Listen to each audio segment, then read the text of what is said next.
सतनाम साहेब बंदगी सभी भक्त आत्माओं को, सभी साधु संत समाज को। आपका सवाल है मन को एकाग्र कैसे करें। जी हाँ, बहुत ही सुंदर सवाल है। और अगर आप वास्तव में मन को एकाग्र करना चाहते हैं तो इसके बारे में हम आप लोगों को निश्चय रूप से सत्य जानकारी दे रहे हैं। और आपको हम बतला देना चाहते हैं, जिस शरीर में मन रहता है, जो आपका शरीर है, इस शरीर का मेन मुखिया मन है। यानी मन जो चाहे वही आप करते हो और मन चाहे तो आप नहीं करते हो। कहने का तात्पर्य अब आपको समझ जाना चाहिए कि इस पूरे विश्व ब्रह्मांड में मन का अधिकार है, यानी मन राजा है। और इस मन को एकाग्र कैसे करोगे? यानी कि एकाग्र का मतलब होता है किसी ऐसी जगह चले जाओ जहां कोई और ना हो, जहां कोई तुम्हें तकलीफ ना पहुंचाए। जी हाँ, तो मन को एकाग्र करने के लिए आपको परमात्मा की शरण लेकर परमात्मा को पहचानना पड़ता है। परमात्मा को जब समझ जाते हो तो परमात्मा के अधीन मन है। मन इस संसार में और कहीं भी एकाग्रता नहीं बना सकता है। यानी आपका मन, अगर आप एकाग्रता से रहना चाहते हो, एकाग्र रहना चाहते हो, तो आपके लिए एक ही रास्ता है, सतगुरु की शरण।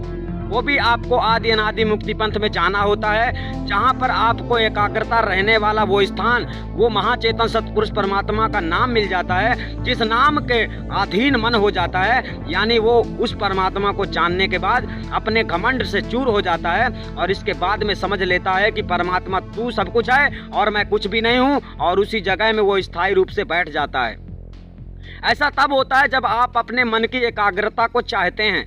आप इस संसार में लटके हैं, आपको धन भी चाहिए, दौलत भी चाहिए, भूख भी लगी है, खाना भी चाहिए, कपड़ा भी पहनना है, यानी इन सब की चिंता आप लोगों को सता रही है, तो आपका मन एकाग्र नहीं हो सकता है।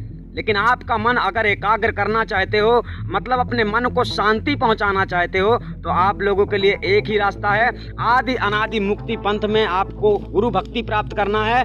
और जो भी आपके साथ जीवन में बीत रहा है उसमें ध्यान नहीं देना है, बस एकाग्रता का विषय आपको पूछना है कि एकाग्रता कैसे मिलेगी। तब आपको विधि विधान सब कुछ बता दिया जाएगा, जिसकी वजह से आपको एकाग्रता प्राप्त हो जाएगी इस संसार में। एकाग्रता का एक और बहुत ही बड़ा अर्थ होता है और उसे कहते हैं जहां कोई ना हो। यानी इस संसार में जहां कोई नहीं है वहां केवल परमात्मा रहता है। और उस जगह में जब आप जाते हो, उस जगह को जब आप प्राप्त कर लेते हो गुरु के माध्यम से, तब आपको एकाग्रता मिल जाती है। यानी आप संसार से मुक्त हो जाते हैं, आप संसार को छोड़कर एकाग्र रूप से रहते हैं। आपका मन एकाग्र सतपुरुष परमात्मा के चरणों में लगा हुआ रहता है। ठीक है, एकाग्रता का मतलब यही है, जंगल में जाना, यहाँ बैठना, मंदिर मस्जिदों में घूमना, कुछ करना, कुछ सोचना, कुछ विचारना, ये एकाग्रता नहीं है, यह क्रियाक्रम में आता है। एकाग्रता वही है जब तुम सारे वस्तुओं से त्याग, यानी आपको वैराग्य हो जाता है, आपके आचार विचार सब कुछ खत्म हो जाते हैं, आप सोचना विचारना बंद कर देते हैं, अपने कर्म में ध्यान देते हैं, वही सच्चा एकाग्रता है।